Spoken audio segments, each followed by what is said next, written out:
Эфир Абхазского телевидения продолжает русская служба новостей. Здравствуйте.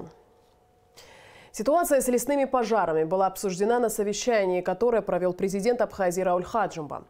По данным Министерства по чрезвычайным ситуациям, очаги возгорания остаются в Гулрыбском, Гудаутском и Гагарском районах. Глава государства поручил в случае необходимости привлечь к ликвидации пожаров личные составы силовых ведомств. Президент также поручил главам районных администраций находиться в тесном контакте с Министерством по чрезвычайным ситуациям и оперативно реагировать на запросы министерства. Премьер-министру поручено в ежедневном режиме докладывать о ситуации. Рауль Хаджимба провел совещание по вопросам работы таможенных органов. Правительству до конца первого квартала 2020 года поручено разработать проект программы по модернизации работы таможенных органов сроком на 2 года. В программе предполагается предусмотреть материально-техническое обустройство таможенных пунктов пропуска, создание складов временного хранения, внедрение технических средств контроля, строительство таможенно-логистических терминалов. Президент отметил, что создание современных материально-технических условий необходимо для повышения качества работы таможенных органов, улучшения качества таможенного оформления и досмотра. Об этом сообщает пресс-секретарь президента Нала Авицба. 32 основных и 8 дополнительных вопросов повестки дня рассмотрели члены правительства на последнем в году заседании Кабинета министров. 16 вопросов касались назначений заместителей руководителей министерств и ведомств. Члены правительства установили размеры ежемесячных доплат отдельным категориям пенсионеров, а также утвердили положение некоторых министерств и ведомств. Обо всем подробно в репортаже Алики Трапш. Ежемесячные доплаты в размере 1000 рублей будут получать пенсионеры по возрасту и за выслугу лет с 1 января 2020 года. А пенсионерам, имеющим почетные звания, размер пенсии увеличат на 500 рублей. Пенсионерам, работавшим на подземных работах, 500 рублей. Лицам, получающим пенсию по случаю потери кормильца, 700 рублей. Круглым сиротам 1000 рублей. Инвалидам труда 1, 2, 3 группы в размере 1000 рублей. Инвалидам с детства в возрасте до 16 лет, а также инвалидам после 16 лет 1 и 2 группы в размере 500 рублей. И пенсионерам, получающим социальные пенсии, в размере 850 рублей. Решением правительства ликвидировано республиканское унитарное предприятие «Абхазвено» в силу того, что данный объект является неликвидным, то есть не функционирует и нет выгоды держать его на балансе у государства. Государство не может вкладывать в те объекты, которые в советское время создавались огромные. Сегодня таких объемов государственных инвестиционных проектов можем рассматривать. Поэтому этот объект приватизирован в Гудаутах, имеет инвестора и есть инвестиционное соглашение, по которому идем дальше.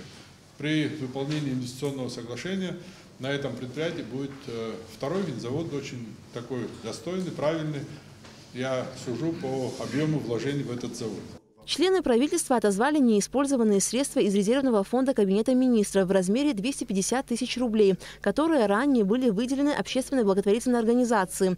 А Министерству здравоохранения и соцобеспечения выделены средства на единовременную выплату к Новому году финансовой помощи многодетным семьям. 13 семьям с 7 детьми по 10 тысяч рублей предполагается выплата, 3 семьям с 8 детьми по 12 тысяч рублей полагается выплатить, 2 семьям с 9 детьми 14 тысяч рублей, по 14 тысяч рублей на семью, и 1 семье с 10 детьми 16 тысяч рублей на семью. Проект предполагает также выделение средств аппарату правительства на покрытие расходов, связанных с проведением 18-й межправительственной комиссии по социально-экономическому сотрудничеству между Республикой Абхазия и Российской Федерацией. На заседании были установлены нормы положенности автотранспортных средств. Речь идет о нормативно-правовом порядке закрепления количества транспортных средств в центральных и местных органах госуправления, за исключением Минобороны, МЧС и МВД. Устанавливается предельная стоимость транспортного средства для руководителя центрального органа госуправления, для заместителя центрального органа госуправления, для иных сотрудников данных указанных органов. Однако данное постановление содержит в пункте 3 важный момент, что центральным и местным органам госуправления необходимо представить в Кабинет министров Республики Абхазия согласованный акт в котором будет указано количество транспортных средств, действительно необходимых каждому органу. Кабинет министров Абхазии утвердил лесосечный фонд и перечень лесовосстановительных работ в Абхазии на 2020 год. Объем вырубки леса в следующем году сократится на 1000 кубометров и составит 28 580 кубометров. Из общего объема леса более 19 тысяч кубометров составит бук, 8,5 тысяч хвойные породы деревьев и 420 кубометров ольха. Решением правительства яхт-клубу Гудаута предоставлен участок земли в селе Лыхны для устройства лодочной станции, а обществу с ограниченной ответственностью «Гром» право использования участка земли в селе Каман для добычи подземной питьевой воды. В ходе заседания правительства премьер-министр Валерий Бгамба обратился к руководству Госуправления по экологии и охране природы с требованием проследить за тем, как выполняется распоряжение о запрете заготовки пихты и ели для проведения новогодних праздников. Вдоль республиканской трассы организована несанкционированная продажа елок. Валерий Бгамба возмутился этим фактом и потребовал от соответствующих служб принять меры. Аля Катрап, Штамас Чиковани, Абхазское телевидение. Генеральный директор республиканского унитарного предприятия «Черноморэнерго» Аслан Басария провел пресс-конференцию, на которой подвел итоги работы за 2019 год. Рассказал о состоянии и проблемах энергосистемы страны и о своем видении их решения. Репортаж Саида Джарсалия. Замена аварийных трансформаторов, строительство новых распределительных электросетей и многое другое. Генеральный директор РУП «Черноморэнерго» Аслан Басария рассказал, какие масштабные работы были проведены сотрудниками организации в 2019 году. В частности, речь шла о работах на узловой подстанции БЗИП-220, обеспечивающей электроэнергией весь Гагрский и часть Гудаутского районов. Благодаря нашим работникам, энергетикам, в очень короткий период времени были проведены масштабнейшие работы. Они были связаны как со строительством, так и с перевозкой очень крупного трансформатора, 125 мегаватт, порядка 200 тонн этот трансформатор только сам весит. И трансформатор временно установлен на подстанции для того, чтобы проходить пиковые зимние нагрузки. Параллельно с этим хочу вам сообщить, в том числе потребителей этих двух районов, о том, что буквально на днях уже на территорию Абхазии заходит новый трансформатор, купленный за счет средств инвестпрограммы Российской Федерации, который впоследствии будет собран. На это у нас будет время в спокойном режиме и установлен вместо того трансформатора, который установлен на время. Аслан Басария рассказал и о работах по строительству высоковольтной линии с подстанции ГИЧРЕП-110 до приграничной зоны с Российской Федерацией, которая будет использована для осуществления перетока электроэнергии. Сейчас осталось только соединиться непосредственно с линией 110 киловольт на территории Российской Федерации. Сейчас у нас проходят переговоры. В том числе задействованы наши службы силовые для решения этого вопроса, в силу того, что мы будем работать в приграничной территории. И, естественно, на приграничной территории нужны определенные разрешения. Буквально мы надеемся, что в ближайшее время эти решения будут приняты, и наши ребята проведут эту работу и перекинут, скажем так, простым языком провода через границу и соединятся с линией 110 киловольт. На пресс-конференции была затронута и тема планируемых в феврале 2021 года ремонтных работ на Ингургес. Как известно, в течение 3 месяцев весь комплекс станции не будет функционировать. Как сообщил Аслан Басария, дефицит электроэнергии может быть восполнен только за счет перетока закупленной электроэнергии, которая, следует заметить, за рубежом стоит намного дороже, чем в Абхазии. При таком достаточно грубом подсчете речь идет о количестве электроэнергии в районе 700-800 миллионах киловатт-часов. По нашим подсчетам, грубо говоря, под 2 миллиарда рублей будет обходиться этот переток. Естественно, такими ресурсами Республика Абхазия не обладает. И я так думаю, что наше правительство надеется на понимание российской стороны для того, чтобы решить этот вопрос именно в этот дефицитный период времени. В зимний период республика потребляет до 400 мегаватт электроэнергии, и этот показатель растет ежегодно. По словам Аслана Басария, в это время года на протяжении многих лет уровень воды в Джварском водохранилище падает до критических отметок. Часто есть у нашего населения такое понимание, что дождь прошел, значит вода наполнилась. В основной своей массе речь идет о таянии ледников, о таянии снегов. И, естественно, мы говорим о горной местности. То есть, если в городе Сухум пошел дождь, это не значит, что на высоте 800 метров, 1000 метров над уровнем моря в Джваре происходят те же процессы климатические. Это первое. Второе. Вопрос не только в дождях. Дождь может очень кратковременно сказаться на притоке воды. Очень кратковременно. Речь идет о наполнении реки. И, естественно, река уже наполняет, да, бассейна реки, река уже наполняет само водохранилище. Так вот, такой критической ситуации, как невыпадение осадков в этом году, я не говорю про следующий год и про зиму, а в этом году, в начале года, не было с 1978 года. На встрече также шла речь о тарифах на электроэнергию в республике и многочисленных проблемах в энергосистеме страны. Саид Джарсаля, Роберт Ломия, Абхазское телевидение. Полную версию пресс-конференции с участием генерального директора РУП «Черноморэнерго» Аслана Басаря смотрите после выпуска новостей. Более 3 лет назад в Абхазии стартовал военно-исторический проект возвращения имени, главной целью которого является поиск информации о без вести пропавших военнопленных, узниках немецких концентрационных лагерей во время Великой Отечественной войны. В 1941-1945 годах из Абхазии ушли на фронт около 55 тысяч человек. Из них 8 тысяч пропали без вести. На состоявшейся в Сухуми пресс-конференции руководитель проекта Григорий Скворцов подвел итоги работы проекта. В рамках встречи найденные в архивах документы еще 11 участников Великой Отечественной войны были вручены их родственникам. Репортаж Гугу Цавардания. За почти 4 года работы команда проекта «Возвращение имени» добилась немалых успехов в установлении исторической справедливости. За это время найдена информация о судьбах 185 узников немецких концлагерей из Абхазии. Проведено 15 церемоний вручения документов родственникам без вести пропавших во время Второй мировой войны. Однако, как признаются участники проекта, поиск информации – очень сложный процесс. По воле сталинского времени и того времени в 1945 году, которым руководил Иосиф Сталин, эти списки воинов, которые были известны советскому командованию, они были запрещены. Ни одна семья не имела никакой возможности узнать судьбу, настоящую судьбу своего родственника. Имея на руках документы немецких концлагерей, захваченных красноармейцами в боях во время освобождения различных регионов Советского Союза и стран Европы, тем не менее было принято политическое решение о том, что вот именно эта категория недостойна того, чтобы семьи узнали настоящую судьбу этих погибших солдат. О них забыли на более чем 70 лет. И только совсем недавно начался процесс открытия этих архивов.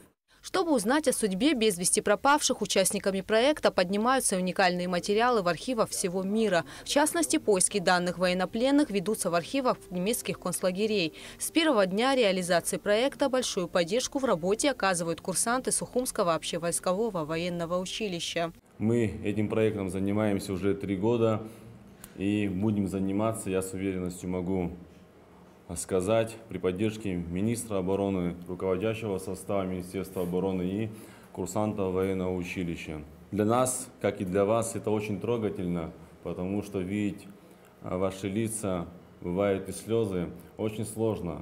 Это наша история, это наша память. К работе по поиску информации о без вести пропавших присоединились и студенты Абхазского государственного университета под руководством старшего преподавателя филологического факультета Ахры Анкваб, семьи которого также коснулась война. Его дедушка Мамед Анкваб в 1942 году стал узником немецких концлагерей. И только сейчас стало известно о его судьбе. О своих родственниках благодаря проекту возвращения имени в Абхазии узнали многие. В рамках пресс-конференции документы еще 11 участников Великой Отечественной войны были вручены их семьям.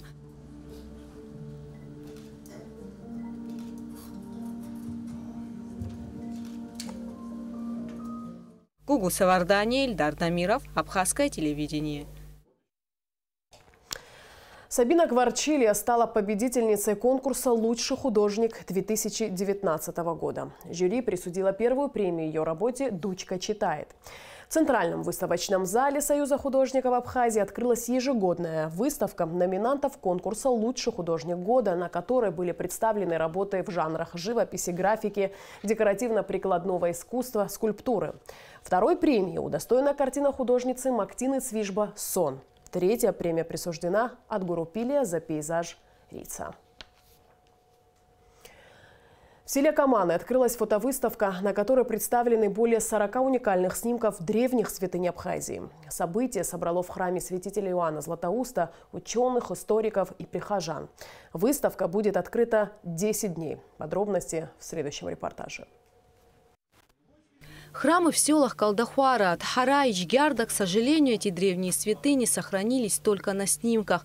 Представленные на выставке фотографии с изображением храмов, соборов, прихожан и служителей церкви приковывают взгляды ученых и историков. Здесь можно увидеть многое из истории христианства Абхазии. Главная цель нашей выставки – показать людям, что Абхазия является христианской стороной, что в Абхазии древнейшие храмы. В Абхазии наши храмы датируются III веком, IV, V, VI веком. Здесь ученые, историки находятся, подтвердят мои слова. И, конечно же, Абхазия является древней христианской страной. И в Абхазии около 450 храмов. Народ должен знать о своей истории, о тех храмах, которые сохранились, что изначально Абхазия христианское было государство. И вот эти картины показывают, наверное, фотографии, которые организовали выставку, они показывают о том, что они существуют, есть, и люди должны помогать это все поддерживать. Идея проведения такой выставки возникла у настоятеля храма святителя Иоанна Златоуста давно. В ее организации игумена Игнатия Киут поддержал известный фотограф Владимир Попов. Однако для реализации задуманного потребовалось немало времени. На оформление и сбор снимков ушло около 10 месяцев. Я думаю, проект для нас всех, живущих жителей страны, он полезный, нужный, просветительский, показать детям, молодежи, всем, кто не совсем знает историю Абхазии, о том, что было до нас. Здесь памятники, которые уже исчезли. Их можно где-то восстановить и для музея и так далее. Мы даем сигнал всем нашим молодым и так далее, хранить то, что есть, знать о том, что было. Любить Абхазию. Без прошлого нет настоящего и будущего. На фотовыставке были представлены уникальные исторические издания, книги с описаниями и изображением древних святынь Абхазии. У нас замечательный альбом. Это как бы черновик. Этот альбом «Апсна. Земля, принадлежащая Богу». Здесь множество картин, которые изображают храмы Абхазии, но они выполнены акварелью. Организаторы мероприятия выразили надежду, что смогут в будущем реализовать подобную выставку, на которой представят больше снимков. Фотовыставка в Каманском храме святителя Иоанна Златоуста «Древние святыни Абхазии» продлится 10 дней. Гугуца Вардания, Руслан Орлов, Абхазское телевидение. В Абхазском драматическом театре имени Самсона Чанба состоялась премьера детского спектакля «Щелкунчик» по произведению знаменитого немецкого писателя Гофмана. Маленькие зрители окунулись в волшебный мир сказки, в которой оживают куклы, а добро и любовь побеждают зло, в мир мечты, грез и волшебства. Многослойный фантастический мир сказки Гофмана требует от постановщиков такого же глубокого и многослойного прочтения. С этой нелегкой задачей справился молодой актер и режиссер Гудиса Тодуа. По словам Тодуа, он долго не мог определиться с произведением. Хотелось подарить детям настоящую сказку, но при этом преподнести им что-то совершенно новое, говорит режиссер. Режиссером была проделана большая работа перед постановкой на сцене. Сказка Гофмана была успешно переписана режиссером в пьесу, а Государственный комитет по государственной языковой политике помог с переводом на абхазский язык. Это не первый совместный проект Государственного комитета по языковой политике и Абхазского драматического театра. Более года в стенах театра ведет работу детская студия «Нарт», художественным руководителем которой также является Гудиса Тодуа. В протяжении месяца у нас шла интенсивная работа над выбором материала, который мог бы понравиться детям нашим. Как вы знаете, у нас из раза в раз ставятся спектакли, которые как бы отдается акцент на персонажей на животных. То есть волк, лиса, баба-яга, Дед Мороз, Снегурочка. На мой взгляд, немножечко поднадоело это детям. Поэтому стоял большой вопрос, какой материал будет интересен нашим современным детям. Потому что дети сейчас мыслят иначе, у них другие интересы, интернет, YouTube, другие какие-то видеоигры. Поэтому это было очень важно выбрать актуальный какой-то спектакль для них. 26 декабря состоится очередное заседание сессии парламента. В повестке дня более 20 вопросов. Депутаты намерены рассмотреть постановление о назначении Беслана Барателя председателем Национального банка, а Руслана Тарикба заместителем генерального прокурора Абхазии. Кроме того, должны утвердить смету расходов на содержание Нацбанка и определить организацию для проведения внешнего аудита банка. На заседании сессии парламента планируется также рассмотреть постановление о проекте закона о республиканском бюджете на 2020 год и бюджетов 6 государственных фондов. В повестку заседания сессии Народного собрания также включены такие вопросы, как внесение изменений в закон об общественной палате и постановление об автоматизированной судебной информационной системе. А сейчас о погоде.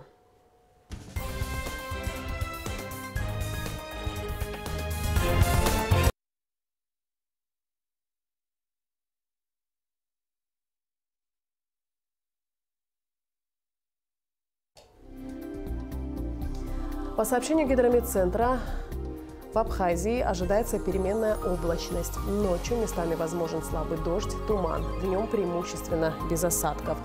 Температура воздуха ночью плюс 10-15, днем плюс 14-19. Температура морской воды плюс 13. На этом наш выпуск завершен. Всего доброго и до встречи в эфире.